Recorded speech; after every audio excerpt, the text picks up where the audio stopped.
আল্লাহ তোমায় ডাকার মতো ডাকতে জানি না। আসসালামু আলাইকুম, আমি নাজিম খান। আজকে খুবই গুরুত্বপূর্ণ একটি বিষয় নিয়ে ভিডিওটি বানাচ্ছি। আশা করি সকলে পুরো ভিডিওটি একটু মনোযোগ সহকারে দেখবেন। ভোলা তজুমুদ্দিন শেম্বুপুর ৬ নং ওয়ার্ড সেরাজল হক হাওলাদার বাড়ির দরজায় আজ থেকে প্রায় ৭০ থেকে ৮০ বছর আগের একটি পুরাতন মসজিদ ছিল। সেই মসজিদটি ৬ মাস আগে ভেঙে ফেলা হয়। তার কারণ ছিল মসজিদটি এত নড়বড় অবস্থা ছিল, বর্ষার সময় মুসল্লিরা নামাজ পড়তে তাদের প্রচণ্ড ব্যাঘাত ঘটে। আমি অত্র এলাকারই একজন সন্তান। মূলত বিষয় হচ্ছে এই এলাকাটি এত দরিদ্র একটা এলাকা যেখানে শতকরা ৯৫ জন মানুষই কৃষিকাজের উপর নির্ভরশীল। কৃষকদের এবং এলাকাবাসীর সামান্য কিছু অনুদানে এই মসজিদটির কাজ সেন্টারিং পর্যন্ত হয়েছে। বর্তমানে এই মসজিদটির কাজ স্থগিত আছে। তার কারণ হচ্ছে আমরা যে জনগণ আছি কোনো সম্ভব হইতো না, আল্লাহ জানে। আর আমরা জনগণ এমনি মসজিদটা খুব জড়সড় অবস্থা আগের দিনে ছিল।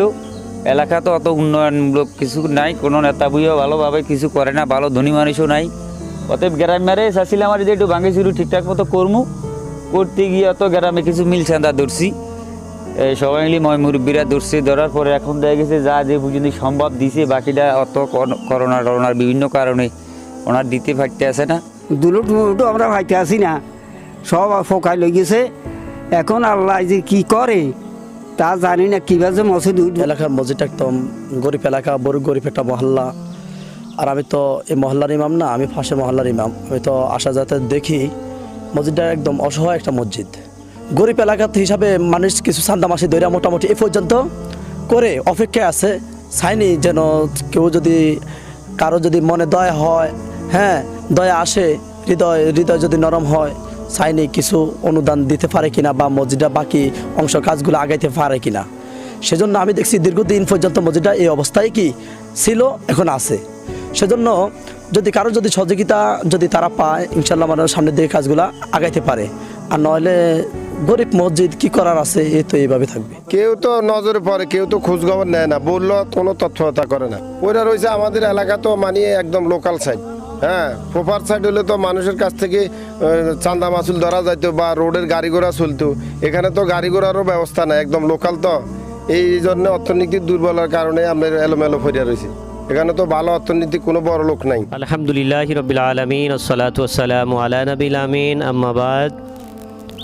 আমার মুসলিম তাওহীদি জনতা, দেশ এবং প্রবাসের ভাইয়েরা যারা যেখানে আমার কথাগুলো শুনছেন, এই যে মসজিদখানা অত্যন্ত আপনারা দেখতেছেন যে একটি গ্রাম্য এলাকার মসজিদ।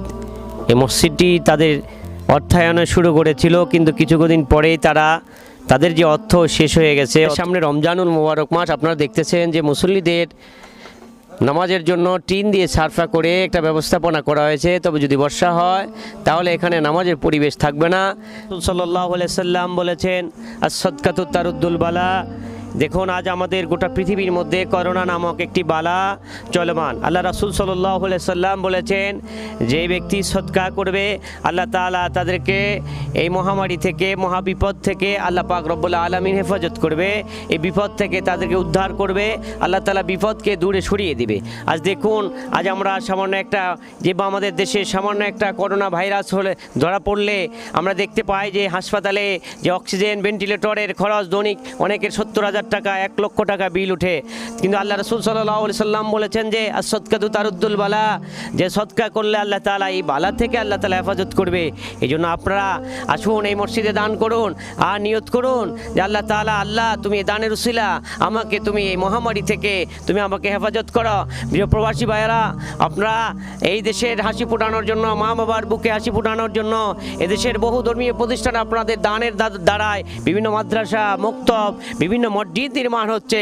তাই আমরাও আমাদের এই মসজিদখানা নির্মাণের জন্য আপনাদের একান্ত সহযোগিতা, আমাদের রেমিটেন্স যোদ্ধা ভাইয়েরা, আপনাদের অনেক কষ্টের বিনিময়ে আমরা জানি মা বাবাকে ছেড়ে দিয়ে, স্ত্রী সন্তানদেরকে ছেড়ে দিয়ে আপনারা সেই দূর দূরান্তে আজ আমাদের জন্য কত কাজ করেন।